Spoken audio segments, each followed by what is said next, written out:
volta com o segundo bloco do Comprar ou Vender. Bom, Guilherme, já queria te passar a bola para você comentar um pouco como está a carteira de ações de vocês.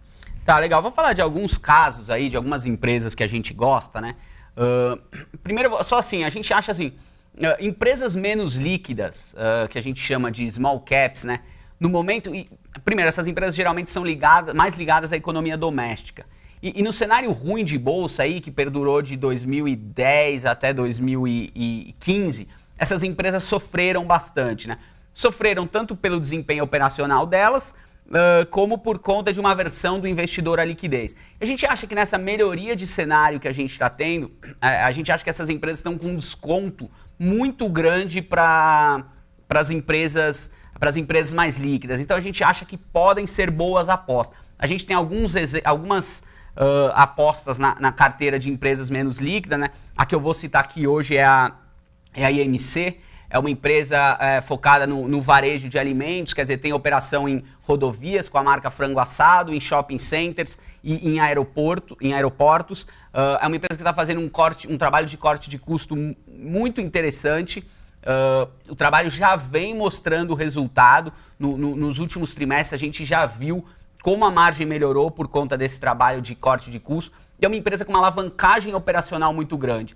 Então, assim, a receita dela ainda não começou a mostrar grande recuperação, mas certamente, quer dizer, a gente acredita que irá mostrar, e com o trabalho de custo muito bem feito pela empresa, no momento que a economia voltar com essa forte alavancagem operacional que a empresa tem, a gente acha que se trata de uma opção aí bastante interessante de investimento, né? Essa recuperação viria quando? Em 2018 ou ainda estaria...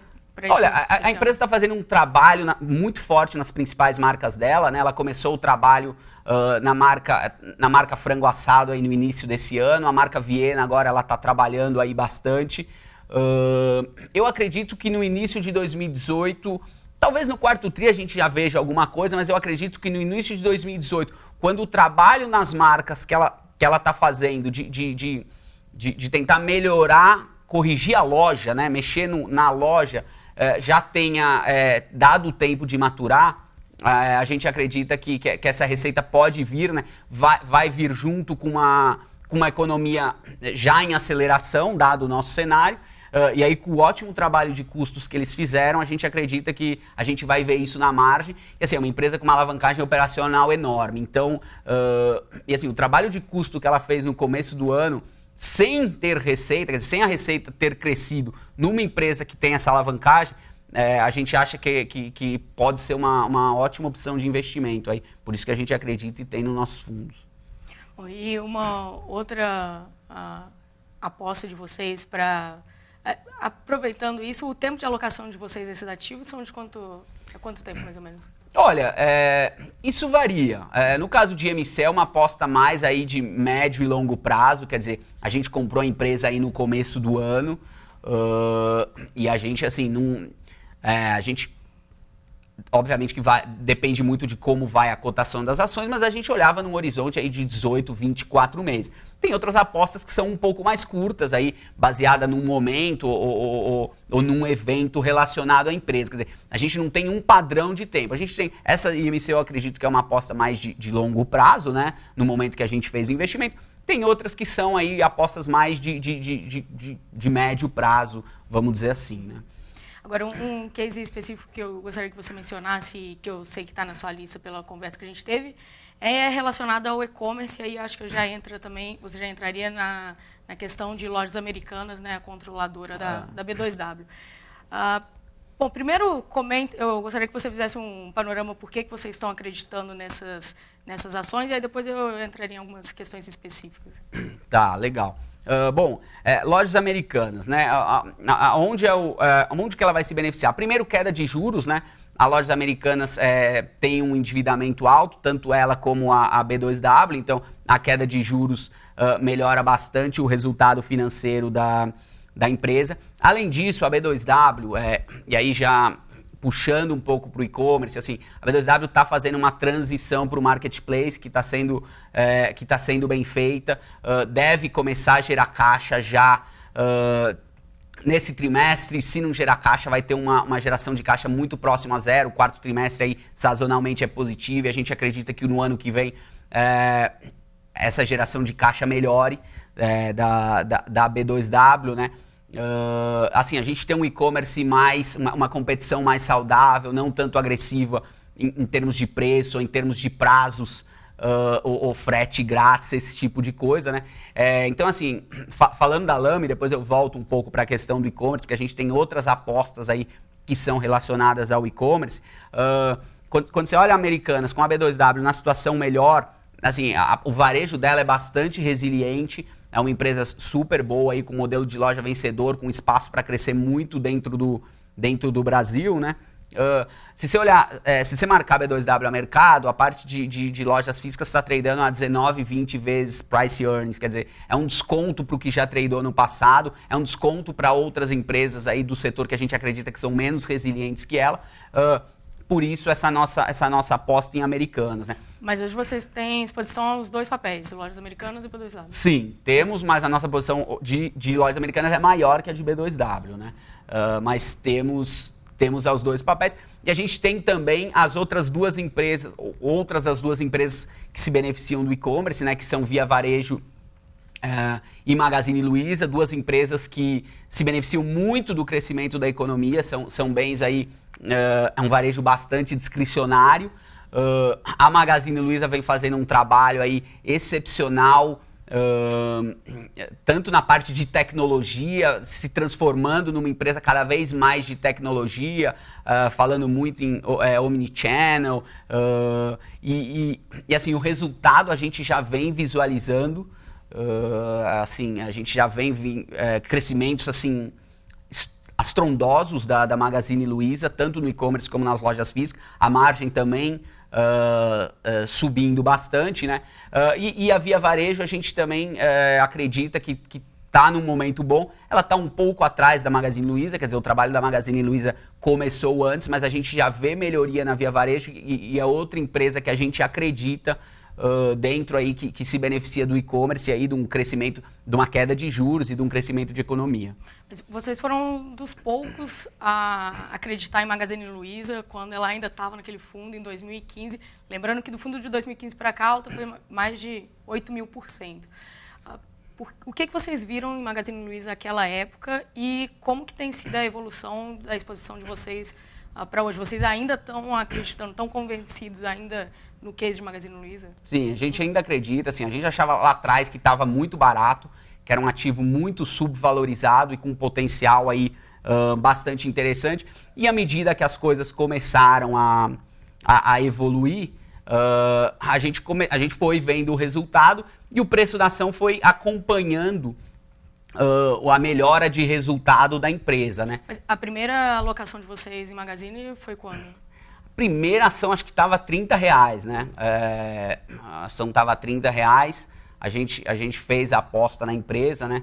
E veio mantendo ao longo do tempo, né? O Zanetti, inclusive, que trabalha comigo, gosta muito da empresa, assim, é um dos grandes defensores do case de Magazine. Então a gente pegou aí o movimento praticamente todo aí da empresa, com tamanhos diferentes, mas sempre apostando aí na empresa. E quando a gente fala em Via Varejo, uma pergunta que a gente vê com recorrência aqui é se a Via Varejo vai um dia chegar a Magazine Luiza em termos de valorização no mercado.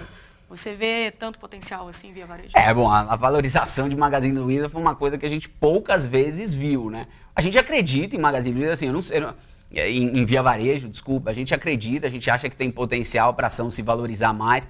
Assim, Magazine Luiza subiu, eu não sei exatamente, mas 1000%. Assim, difícil se apostar que qualquer outra ação vai subir 1000%. Mas a gente acha que tem espaço para continuar crescendo pelos fatores que eu mencionei, né? Queda de juros, crescimento de economia, um bom trabalho de corte de custos, um e-commerce mais racional. A gente continua achando que assim, tem um bom potencial para continuar expandindo receita, expandindo margem e, consequentemente, se valorizando na bolsa. Não sei se vai chegar no mesmo patamar de Magazine Luiza. Se for colocar entre essas três, B2W, Magazine e Via Varejo, qual hoje é a ação que vocês acreditam mais em termos de valorização? A gente tem posição nas três, né? Assim, a questão de...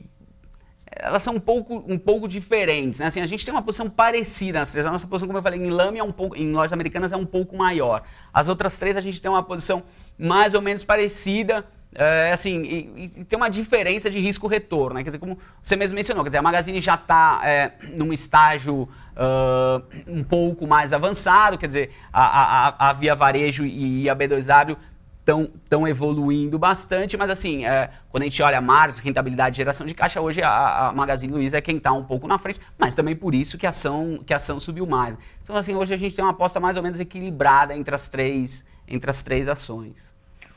Agora partindo para a terceira aposta de vocês, seria a Rumo, né? Isso.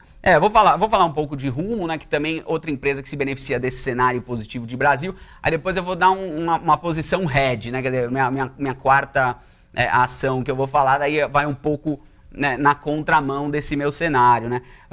E a Rumo se beneficia de tudo isso que a gente falou de Brasil, quer dizer, se beneficia de corte de juros, essa melhoria da economia não pega ela tão diretamente, mas a safra está indo super bem, ela se beneficia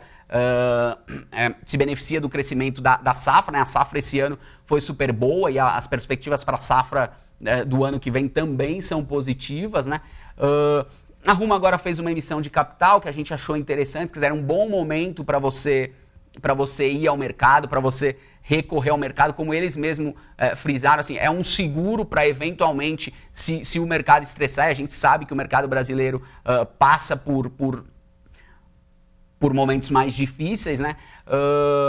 Então, assim, ela fez uma captação aí de equities interessantes. Tem a dívida do BNDES, que seria um fator positivo, não é mais um fator tão importante como era lá atrás. Por quê? Porque o custo da dívida dela atual reduziu, a alavancagem dela reduziu e o custo da dívida reduziu, né? Mas que também seria positivo, né? Então esse é uma outra ação aí que a gente gosta bastante, assim. E essa é uma ação que, se tudo der certo, também tem potencial de dobrar. Quer dizer, não, é uma ação, obviamente, que tem um risco maior do que ações mais regulares, mas assim, a gente vê, se as coisas dando certo, essa ação valendo aí pelo menos o dobro do que vale hoje, né? Por isso que a gente gosta da Rumo, né? E aí, como eu falei, o meu outro exemplo aí seria um hedge, né? Quer dizer, eu falei de empresas que sempre estavam se beneficiando de um cenário mais positivo de Brasil.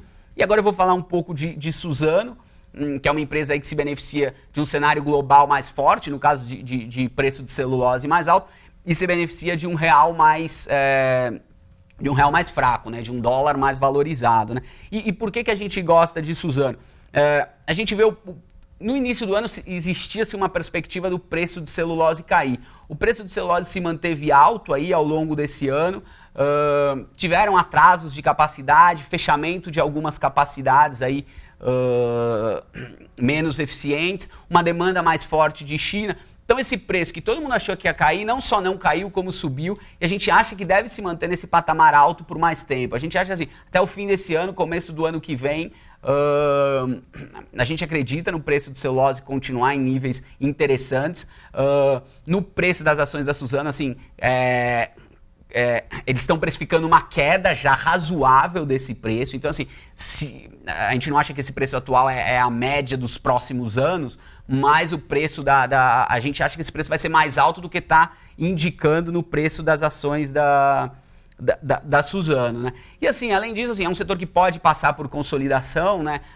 A gente viu uma consolidação aí há alguns anos atrás entre VCP e Aracruz que trouxe sinergias, que se mostrou eficiente, né? Que acabou resultando na fibra, né? Assim, trouxe uma redução do custo aí em dólar por tonelada. A gente também viu uma aquisição no setor aí que foi a Eldorado a valores aí bastante interessantes. Então a gente acha que é um setor com potencial aí bastante bom. De novo, não é o setor que mais se beneficia de um crescimento de Brasil, mas a gente acha que é um bom hedge com fundamentos aí bastante positivos. E nos últimos dias a gente viu uma série de bancos colocando a Fibria como top pick. Por que a preferência de vocês é pela Suzano? A gente chegou a ter um pouco de Fibra também, a gente gosta, quer dizer, são duas ações aí bastante parecidas, né? Eu acho que parte disso, assim, a gente enxerga a Suzano tradando com algum desconto para a Fibra, principalmente depois dessa alta recente de Fibra. Suzano também performou bem, mais menos do que Fibra.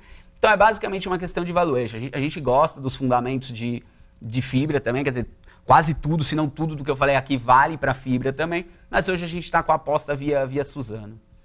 Bom, Guilherme, queria agradecer sua participação no Comprar ou Vender. Obrigada por ter vindo. Obrigado a vocês aí pela oportunidade. Bom, e agradecer a todos também que estavam nos assistindo. Muito obrigado e uma ótima tarde. Até mais.